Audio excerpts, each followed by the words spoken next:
সংসারের সমস্ত কাজকর্ম সামলে মাঝে মধ্যে যদি এরকম নিজের পছন্দের কিছু পাওয়া যায় তাহলে কিন্তু সংসারের কাজে আরও পজিটিভিটির সাথে আমরা গৃহিণীরা নিজেদেরকে নিযুক্ত করতে পারি।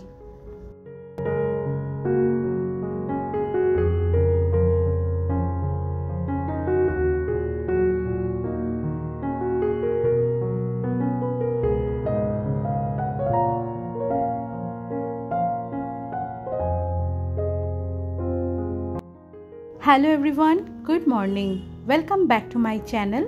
আশা করি তোমরা সবাই খুব ভালো আছো, আমিও ভালো আছি। আজকে হচ্ছে রবিবার, বাজে সকাল 9টা। এখন থেকে তোমাদেরকে সাথে নিয়ে আজকের ব্লগটা শুরু করছি। ভাতটা বসাবার জন্য চালটা নিয়ে নিয়েছি, সকালের জলখাবারে হবে ভাত। আর তার আগে সকালের বাসি কাজকর্ম কমপ্লিট করে ফেলেছি। কাউন্টার টপটা মোছার পরে 2টো করে কলা, 5টা আমন্ড বাদাম আর 1 গ্লাস গরম জল, এটা দিয়ে আজকের দিনটা শুরু করেছি। সকালে ঘুম থেকে ওঠার পরে বাসি সমস্ত কাজকর্ম সেরে স্নানের পরে পুজো করে যখন রান্নাঘরে আসি গলাটা ভীষণ শুকিয়ে যায়। আর খুব একটা বেশিক্ষণ খালি পেটেও তো সকালে থাকাটা উচিত না, তাই আগে কাউন্টার টপটা মুছে নিয়ে নিজেও খাই, ওদেরকেও দিয়ে দিই।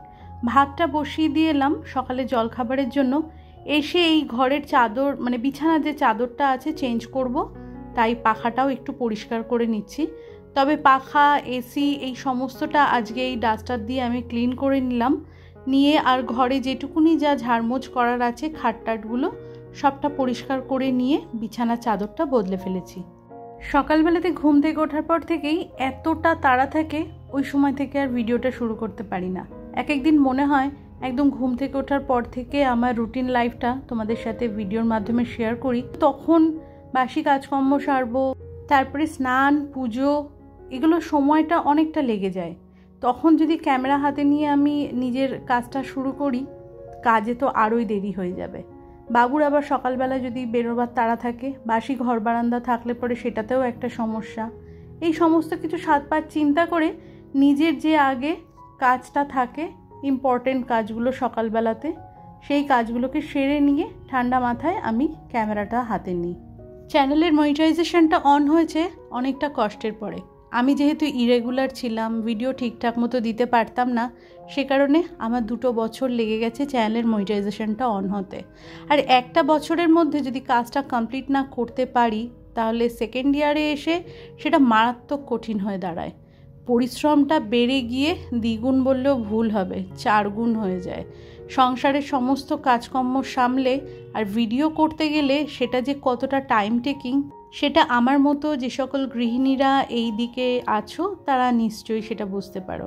আর প্রথম বছরের মধ্যে যদি চ্যানেলের মনিটাইজেশনটা অন না হয়, দ্বিতীয় বছরে যখন তুমি কাজ করবে তখন প্রথম বছরে যত সময় আছে সবটা কেটে নিতে থাকে।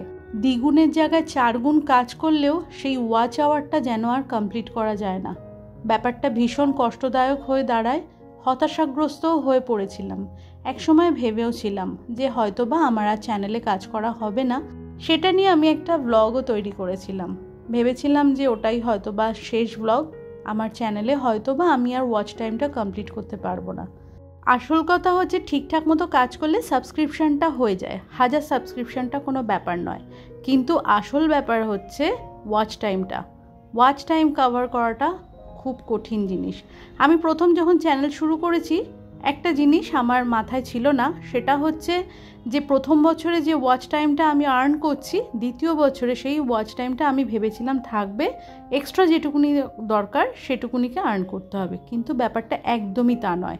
প্রথম বছরে যদি আমি 1000 ঘন্টা আর্ন করি কি 2000 ঘন্টা আর্ন করি, দ্বিতীয় বছরে 4000 ঘন্টা করতে গেলে চ্যানেল মনিটাইজেশনের জন্য ওই 2000 ঘন্টা কিন্তু মাইনাস হয়েই যাবে। সে কারণে পরিশ্রমটা কতটা হচ্ছে সেটা তো বুঝতেই পারছো।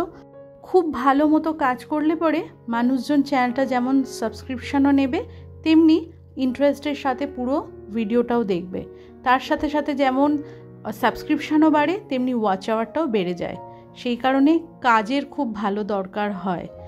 কাজটা ঠিকঠাক মতো করলে এই জিনিসটা 1 বছর কেন 6 মাসের মধ্যেও কমপ্লিট করা যায়। আমি অনেকটা গাফিলতি করে ফেলেছিলাম, পায়ে চোট পেলাম, শারীরিক কিছু সমস্যাও হয়েছিল, মেয়ের শরীর খারাপ, সাংসারিক নানা রকম প্রতিকূলতার মধ্যে দিয়ে গুরুত্ব দিইনি এই জায়গাটা। হয়তো চিন্তা করি যে নিজের পছন্দের কোনো কাজে সফল হতে গেলে পরে যেমন ধৈর্য ধরতে লাগে তেমনি পজিটিভ মাইন্ডও থাকতে লাগে। তা না হলে পরে ওই হতাশাগ্রস্ত হয়ে গিয়ে এখন ভাবি যদি ছেড়ে দিতাম সেই সময়টাতে, তাহলে কিন্তু আজকে আর কিছুই থাকতো না। ধৈর্য ধরেছিলাম, সবাই সাপোর্ট করেছে, সকলের ভালোবাসাতে আজকে আমি সফল হতে পেরেছি জায়গাটাতে। আমার কাছে চ্যানেলের মনিটাইজেশনটা অন হওয়ার ক্ষেত্রে এটা হয়তো সফলতার প্রথম ধাপ। এটা আমার কাছে অনেকটা বড় ব্যাপার, কারণ আমি জানি আমার চ্যানেলের পরিস্থিতিটা কেমন ছিল। তো সকলের ভালোবাসাতে আর ভগবানের আশীর্বাদে জুলাই মাসেই চ্যানেলের মনিটাইজেশনটা আমার অন হয়ে গেছে। এই ব্লগের থ্রুতে আমি আমার নতুন কিছু বন্ধুদের উদ্দেশ্যে বলতে চাই যে যারা নতুন ইউটিউবে এসেছো, চ্যানেল ক্রিয়েট করে চ্যানেলে কাজ করছো, অনেক মানুষই আছেন যারা একে অন্যকে পাশে থাকার অনুরোধ জানান বা সাবস্ক্রিপশান নিতে বলেন। সত্যি কথা বলতে কি, এমন করে কিন্তু চ্যানেলের সাবস্ক্রিপশানটাই শুধু বাড়বে, ওয়াচ টাইমটা কিন্তু কভার হবে না। কথাটা শুনতে হয়তো খুব খারাপ লাগছে, কিন্তু এটাই বাস্তব। আজ পর্যন্ত আমি কখনোই দেখিনি যে এমন কোনো মানুষ চ্যানেলে রিকোয়েস্ট করার পরে তার চ্যানেলটা মনিটাইজেশনটা অন হয়ে গেছে। কারণ কি বলো তো? কারণ হচ্ছে সাবস্ক্রিপশান নেওয়ার পরে সাবস্ক্রিপশান 1500, 2000, 3000-এও পৌঁছে যাবে হয়তো বা, কিন্তু ওই ভিডিও করার পরে ভিডিওতে ভিউজ আসবে 25, 30, 50, তাতে কিন্তু ওয়াচ টাইমটা কমপ্লিট হবে না। আমার যদি কারোর কাজ পছন্দ হয়, কারোর ভিডিও দেখতে যদি আমার ভালো লাগে, তাহলে আমি নিজে থেকে যখন চ্যানেলের সাবস্ক্রিপশানটা নেব তখন আমি কিন্তু আগ্রহের সাথে সেই ভিডিওটাও দেখব। কিন্তু যখন কেউ আমাকে অনুরোধ করবে তার পাশে থাকার জন্য, আমি হয়তো তাকে সাপোর্ট করব, অবশ্যই করব। আমি সবাইকে সাপোর্ট করি, তার চ্যানেলের সাবস্ক্রিপশান নেব, তার পাশে থাকব অবশ্যই। কিন্তু আমার যদি তার কাজ দেখতে ভালো না লাগে, 1 দিন 2 দিন 3 দিন তারপর দিন থেকে কিন্তু সাবস্ক্রিপশানটা হয়তো বা থাকবে, কিন্তু হয়তো বা আগ্রহ সহকারে সেই ব্লগটা দেখার হবে না। সে কারণেই আমি নিজের দিক থেকে বলছি, সে কারণেই কাজ খুব ভালো করতে লাগবে, তাহলে মানুষ নিজে থেকেই চ্যানেল সাবস্ক্রিপশান নিয়ে আগ্রহ সহকারে ব্লগ বা ভিডিও যে যাই বানাক না কেন সবটা দেখবে, আর সহজভাবেই মনিটাইজেশনটাও চ্যানেলের অন হয়ে যাবে। নিজস্ব ক্ষুদ্র বুদ্ধি থেকে যেটুকুনি আসে সেটুকুনি তোমাদের সাথে শেয়ার করলাম। ব্যাপারটা হয়তো শুনতে খুব খারাপ লাগলেও কিন্তু এটা কিন্তু সত্যি কথা। রিকোয়েস্ট করে পাশে থাকার অনুরোধ জানিয়ে কিন্তু কখনোই চ্যানেলের মনিটাইজেশনটা অন হয় না, কারণ ভিউজটাই আসবে না। আর এই যে তোমাদের সাথে কথা বলতে বলতে আমার দুপুরে রান্নাবান্না সমস্তটা কমপ্লিট হয়ে গেছে। এবারে রান্নাঘরটা ভালো করে পরিষ্কার করে নিচ্ছি। দুপুরে রান্না আজকে করেছি, ভাত তো কড়াই হয়ে গেছিলো সকালবেলাতে, মটর ডাল বানিয়েছি, কাঁকরোল ভাজা করেছি, 2 পিস কাতলা মাছ ছিল, সেটা বাবা আর মেয়ে ওদের জন্য ভেজেছি, আর একটু বড়া ঝাল করেছি। আমার খুব কদিন ধরে বড়া ঝাল খেতে ইচ্ছা করছিল, আর আজকে দেখলাম 3 পিস মাছ নেই, 2 পিস রয়েছে, সে কারণে আজকেই মনে হলো এটাই খাবার দিন। তো ওরা নয় মাছ ভাজা, কাঁকরোল ভাজা, ডাল আর বড়া ঝাল দিয়ে খেয়ে নেবে, আমি শুধু বড়া ঝাল দিয়ে ভাতটা খাবো, আর সাথে যা খাই আর কি। সব কিছুই ঠিকঠাক চলছে। দুপুরে রান্নাঘরটা পরিষ্কার করে টোরে স্নান টান যেরকম করে এসছি। আসার পরেই বাবু হঠাৎ ফোন যে আজকে বাইরে খাওয়া দাওয়া করব। আমার হাতে একটু সময় আছে, দুপুরে ফ্রি আছি। আর এই যে দেখো মাম্মাম রেডি হচ্ছে, ওর পরে আমিও রেডি হয়ে নিয়েছি। আমি বললাম যে রান্নাবান্না সব কিছু কমপ্লিট করা আছে, আগামীকাল নয় যাব। তো বললো না, ফ্রিজে রেখে দাও, আগামীকাল ওটা খাবো, আজকে যখন সময় আছে আজকেই যাব। ওই বলতে পারো খানিকটা উঠলো, ভাই তো কটক যায় ওই রকম। আমারও তো খুব একটা যে বাইরে বেরোনো সেরকমটা তো হয় না, তোমরা তো ব্লগের মধ্যে দিয়ে দেখতেই পাও। হ্যাঁ, বেরোই না বলাটা একদমই মিথ্যে বলা হবে, দরকার থাকলে নিশ্চয়ই বেরোই, বা কোনো সময় মামামের সাথে কোথাও গেলাম কাজের জন্য, বা কিছু কেনাকাটা করতে হলে, বা বাবুর সাথে কোনো সময় দরকার হলে, সেরকমই। মাঝে মধ্যে যে একটু আধটু ঘোরাফেরা বেড়ানো ওরকমটা আমার খুব একটা হয় না। প্রতিদিনকে সকালে ঘুম থেকে ওঠা থেকে সাংসারিক জীবনের মধ্যে কিভাবে সারাটা দিন কেটে রাত গড়িয়ে যায় সেটা টেরও পাই না। রেডি হয়ে নিয়েছি তিনজনেই, তারপরে নামলো বৃষ্টি, 1 ঘন্টা টানা বৃষ্টি হয়েছে। তখনও বললাম যে আজকে নয় ছেড়ে দিই, এত জোরে বৃষ্টি হচ্ছে এ আর মনে হয় কমবে না, জামাকাপড় ছেড়ে টেরে আজকে ঘরে যা রান্না আছে খাওয়া দাওয়া করে নিই। কিন্তু না, ওই যে নাছর বাঁধা, আজকেই যাব। তো বাবুর জোর জারেতেই বলতে পারো আজকে 3 জন মিলে আমরা গিয়েছিলাম বাইরেই খেতে, বাড়ির কাছাকাছি ব্যারাকপুরে দাদা বৌদিতে। দাদা বৌদি কিন্তু বিরিয়ানির জন্য স্পেশাল, তবে আমরা কেউই বিরিয়ানি খাইনি। আর বৃষ্টির পরে এখনকার আকাশটা কিন্তু ভীষণ সুন্দর লাগে। এই জায়গাটা কোনটা বলো তো? ইছাপুর রাইফেল ফ্যাক্টরির ওইখানটাতে। আর আকাশটা দেখো, চারিদিকে পেঁজা তুলোর মতো সাদা মেঘগুলো, একদম পুজোর সময় যেরকম নীল আকাশ থাকে ঠিক সেরকম। আজকে রবিবারের দুপুর, ভিড় বলতে পারো উপচে পড়ছে। সামনে পুজো, চারিদিকে একদম মানে রমরমা ভাব। আর আমরা চলে গেলাম একদম 3 তলাতে। ভিড় যাই থাক না কেন, অপেক্ষা একটুও করতে লাগেনি। আমাদের 3 জনের জন্যই বোধহয় একটা 4 সিটার টেবিল খালি ছিল। ঘরে হয়তো বেশিরভাগ দিনই আমরা 3 জনে একসাথে খাওয়া দাওয়া করার চেষ্টা করি, সকালের জল খাবার কি দুপুরের খাবার রাতের খাবারটা। তবুও বাইরের একটা পরিবেশে এইটুকুনি টাইম কাটিয়ে না অনেকটা এনার্জেটিক ফিল করছিলাম। আর নিজেকে পজিটিভ রাখার জন্য, এনার্জেটিক রাখার জন্য মাঝে মধ্যে এইটুকু রসদ কিন্তু ভালোই লাগে। মাটন বিরিয়ানি দাদা বৌদিতে স্পেশাল হলেও আমরা কিন্তু আজকে আর বিরিয়ানি খাইনি। স্টার্টারে অর্ডার করেছিলাম ডায়মন্ড ফিশ ফ্রাই, মাম্মা মেন কোর্সে নিল এগ নুডলস।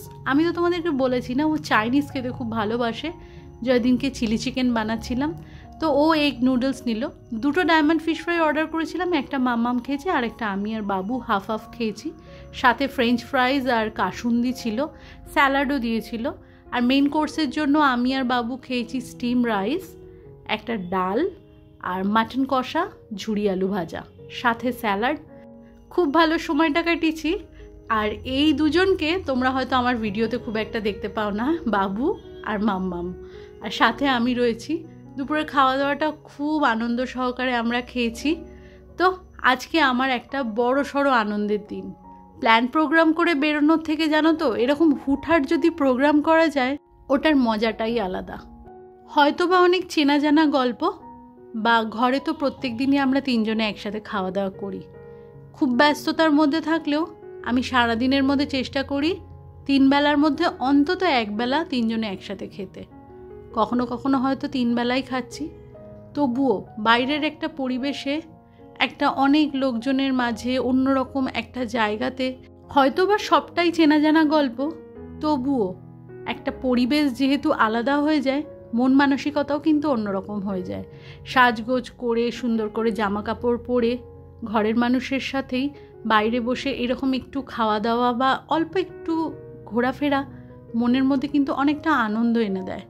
সবাই সবার নিজস্ব জীবনে ব্যস্ত, যে যার নিজের রাস্তাতে লড়াই করে চলেছে বেঁচে থাকার তাগিদে। তবুও মাঝে মধ্যে এই 1 ঘন্টা 2 ঘন্টার ছুটি আমাদের গৃহিণীদের কিন্তু মানসিক শান্তি এনে দেয়। আমরা কিন্তু অনেকটা রসদ পাই খুঁজে পরের দিনকে আবার সমান এনার্জি নিয়ে নিজের সংসার জীবনের কাজে লিপ্ত হতে। তো খাওয়া দাওয়া আমাদের কমপ্লিট, এবারে বাড়ি ফেরার পালা। 3-4 ঘন্টার সময় আমরা কাটিয়ে বাড়িতে ফিরে এসেছি। আজকের ব্লগটা এইটুকুনি। তোমরা ভালো থেকো, সুস্থ থেকো। দেখা হচ্ছে নেক্সট ব্লগে। ততক্ষণের জন্য টাটা।